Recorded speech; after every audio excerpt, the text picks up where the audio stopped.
ভাইয়া আমি হচ্ছে আজকে ফেসবুকে একটা আহ, লেখা পড়েছি, সেটা তো হচ্ছে অনেকটা এরকম আম, যে আল কোরআনে 57 নং সূরা, যার নাম হচ্ছে আল হাদিদ। এটার বাংলা মিনিং হচ্ছে লোহা।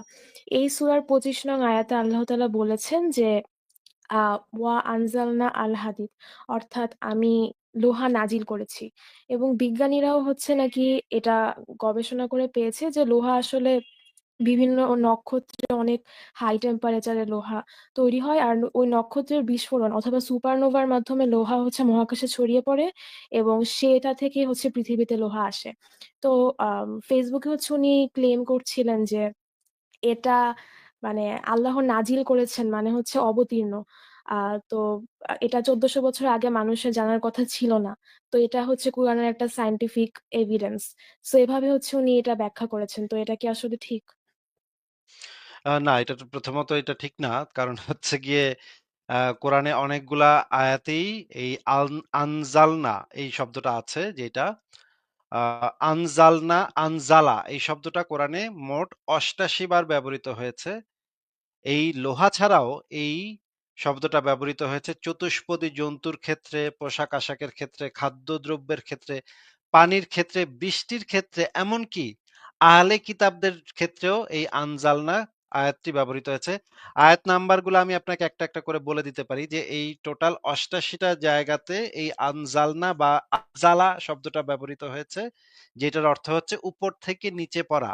এই উপর থেকে নিচে পড়া শব্দটা অনেকগুলা ক্ষেত্রে ব্যবহৃত হচ্ছে, গবাদি পশুর ক্ষেত্রেও ব্যবহৃত হয়েছে। এখন যদি লোহার ক্ষেত্রে যদি এই জিনিসটাকে আমরা ধরে নিই, মানে তাদের যুক্তি অনুসারে যদি আমরা ধরে নিই যে লোহা উপর থেকে নাজিল হয়েছে, এইটা দ্বারা আল্লাহ বুঝিয়েছে যে লোহা পৃথিবীর কোনো ধাতু না, বাইরে থেকে এসছে, তাহলে একইভাবে ধরে নিতে হবে, একই কারণে ধরে নিতে হবে, যেহেতু এই একই শব্দ দ্বারা গবাদি পশুকেও বলা হয়েছে। সেই আয়াতগুলো আমি একটু পরে আপনাকে বের করে দেখাচ্ছি যে গবাদি পশুর ক্ষেত্রে, আহলে কিতাবদের ক্ষেত্রে, জামা কাপড়ের পোশাক আশাকের ক্ষেত্রে, সব জায়গাতেই এই জিনিসটা ব্যবহৃত হয়েছে, অনেক জায়গাতেই এই জিনিসটা ব্যবহৃত হয়েছে। তাহলে আমাদের এইটাও একই সাথে ধরে নিতে হবে যে গবাদি পশু পৃথিবীর কোনো প্রাণী না, সেটা একটা এলিয়েন। গবাদি পশু, আমাদের যে গবাদি পশুগুলো আছে, গরু, ভেড়া, এগুলো হচ্ছে আসলে এলিয়েন। কারণ কোরআনে এই জিনিসটাও বলা আছে যে এই একই শব্দ দ্বারা বলা আছে যে সেটা নাজিল করেছে আল্লাহ পাক, সেটা নাজিল করেছে। আপনাকে কি আমি একটা একটা করে সেই আয়াতগুলা বের করে করে দেখাবো?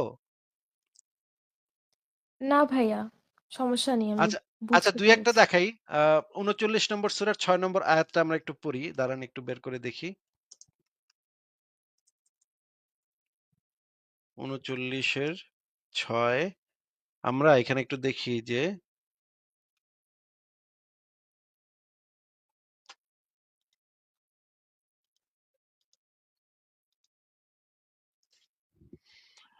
এক সেকেন্ড একটু অপেক্ষা করেন, আমি দিচ্ছি।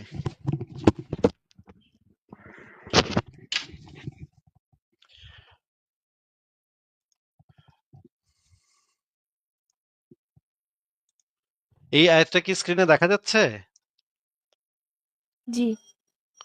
আচ্ছা, এখানেও যে এই আয়াতে যে জিনিসটা বলা হয়েছে, আমরা একটু ইয়াটা পড়ে নিই। তিনি তোমাদের জন্য বানিয়েছেন, তিনি তোমাদের জন্য বানিয়েছেন 8 গৃহপালিত পশু জোড়ায় জোড়ায়। আরেক জায়গায় বলা আছে তিনি তোমাদের দিয়েছেন 8 প্রকার গৃহপালিত পশু। আহ, আবার আরেক জায়গায় লিখেছেন তিনি সৃষ্টি করেছেন, তারপর থেকে তার থেকে সৃষ্টি করেছেন 8 জোড়া গবাদি পশু। আচ্ছা, এই গবাদি পশুগুলো 8 ধরনের গবাদি পশু। এখানে আমরা যদি এই শব্দগুলো আমরা দেখি, এখানে আমরা এই জিনিসটা পাবো যে এই দেখেন, হি সেন্ড ডাউন, দেখতে পাচ্ছেন? জি।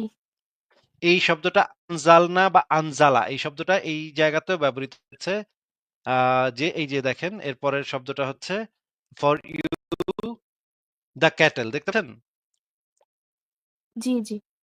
তাহলে এই একই শব্দ তো গবাদি পশুর ক্ষেত্রেও ব্যবহৃত হয়েছে, লোহার ক্ষেত্রেও যে শব্দ ব্যবহৃত হয়েছে, গবাদি পশুর ক্ষেত্রেও যে গরু ভেড়া, এটার ক্ষেত্রেও তো একই জিনিস ব্যবহৃত হয়েছে। এখন যদি যেই যুক্তিতে, মানে মুমিনদের যুক্তি যদি এটা হয় যে যে মানে এইটা দ্বারা আল্লাহ পাক বুঝেছে যে আল্লাহ লোহা পৃথিবীর না, বাইরে থেকে আসা, তাহলে তো একই ক্ষেত্রে একইভাবে সত্য যে গবাদি পশু তো পৃথিবীর কোনো প্রাণী না, এটা তো বাইরে থেকে আসা হবে, তাই না? জি। তাহলে তো এটা মিলল না তো। এটা তো মানে টোটাল এই শব্দটা তো কোরআনে ৮৮ টা জায়গাতে আছে। আমি আপনাকে এক করে নাম্বার বলে পারি কোন সূরাতে এই জিনিসটা আছে। ৩৯ নম্বর সূরার ৬ নম্বর আয়াত, ৭ নম্বর সূরার ২৬ নম্বর আয়াত, ১০ নম্বর সূরার ৫৯ নম্বর আয়াত, ৪৫ এর ৫, ২ এর ৫৭, ৭ এর ১৬০, ১৬ র ১০, ৩৫ এর ২৭, ১৪ র ৩২, ২৫ এর ৪৮, ৬ এর ৯৯, ১৬ র ৬৫, ৩৯ এর ২১, ২০ এর ৫৩, ৪১ এর ৩৯, ৩১ এর ১০, ১৩, ১৭, ২২ এর ৬৩, ২ এর ২২, ২৭ এর ৬০, ২৩ এর ১৮, ৭৮ এর ১৪, ৩৩ এর ২৬। এই আয়াতগুলাতে এই একই শব্দ আনজালনা বা আনজালা, যেটা উপর থেকে নিচে পড়া। এটা যদি লোহার ক্ষেত্রে হয় তাহলে তো অন্যান্য ক্ষেত্রেও তো একই হবে।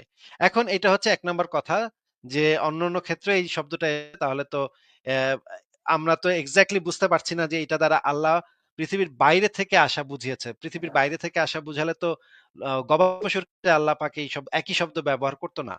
২ নম্বর কথা হচ্ছে যে এই জিনিসটা আ এই যে লোহা যে পৃথিবীর বাইরে থেকে আসা, এই জিনিসটা কিন্তু মানুষ মুহাম্মদের জন্মের অনেক আগে থেকে জানে। এটা কি আপনি জানেন যে এটা মুহাম্মদের জন্মের অনেক আগে থেকে জানে? না।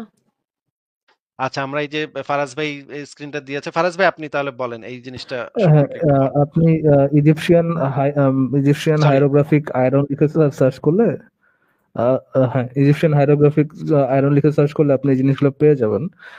যে আহ, আহ, আহ, এই যে আপনি ইয়েগুলো পেয়ে যাবেন। Ancient Egyptian iron Egyptians had iron because they harvested fallen meteors. তারা মিটিয়র থেকে তারা বিভিন্ন মিটিয়র থেকে আর কি আয়রন হারভেস্ট করতো। উপর থেকে আকাশ থেকে যখন মিটিয়র পড়তো তখন সেই মিটিয়র গুলোকে ইয়ে করতো আর কি। এই যে এখানে দেখেন, to the ancient Egyptians iron was as the metal of heaven. দেখা যাচ্ছে আপু যে লাইনটা, টু দ্য এশিয়ান ইজিপশিয়ানস জি, জি। Iron was known as metal from heaven. আকাশ থেকে পড়ে একটা মেটাল। এই যে এটা যে আকাশ থেকে পড়ে, এটা ইজিপশিয়ানরা নিজেরাই মানে আর কি এটা ডিসকভার করতো। তো এটা এমন কোনো জিনিস ছিল না যে জিনিসটা আর কি মোহাম্মদ এসে এটা এই একটা রেভলিউশন দিচ্ছে। এই যে আম, এইখান থেকে দেখেন, ancient Egyptians iron bead dates back to রাফলি 3300 বিসি, মানে যীশু খ্রিস্ট জন্মের 3300 বছর আগে আর কি। আহ, তারা এই নলেজ আছে যে তারা ইয়া থেকে মিডরাইট থেকে যে আয়রন পাওয়া যায়, তারা এই জিনিসটা যীশু খ্রিস্ট জন্মের 3300 বছর আগ থেকে জানতো আর কি। তো ফারাজ ভাই পরের লাইনটা যদি তারা, একটু পড়ে শোনাতেন। To the ancient Egyptians iron was known as the হ্যাঁ, এটা মেটাল আগে অফ বলছি হেভেন। আগে ও বলছি আচ্ছা। হ্যাঁ ভাই, এটা আগে বলছি যে medal of heavens is the university of the university college London. In the hieroglyphic language of ancient Egyptian it was pronounced by in pet, meaning either the stone of heaven, either stone or metal of heaven. মানে heaven থেকে আসে এক ধরনের metal. এইটা এমন কোন ইয়ে না, এমন কোন ডিসকভারি না যেটা মোহাম্মদ এসে জানিয়ে দেওয়ার এর আগে কেউ জানতো না। আপু, আপনি কি লেখাগুলো দেখতে পারতেছেন? জি, জি। আচ্ছা, আপনি এটা লিখে ইজিপশিয়ান হাইরোগ্রাফিক মেডাল ফ্রম হেভেন বা ইজিপশিয়ান হাইরোগ্রাফিক আয়রন লিখে সার্চ করলে এইগুলা আর্টিকেল বহু বহু পেয়ে যাবেন। আচ্ছা ভাই, আমার আরেকটা প্রশ্ন ছিল। আপনি আগের প্রশ্নটা কি আগের ইয়েটা কি বুঝতে পারছেন যে এটা কোনো জি, ইয়ে না, জি। এটা কোনো যে এক্সট্রাঅর্ডিনারি কোনো কিছু না আছে? ঠিক আছে, বলেন আপু আর যদি কিছু।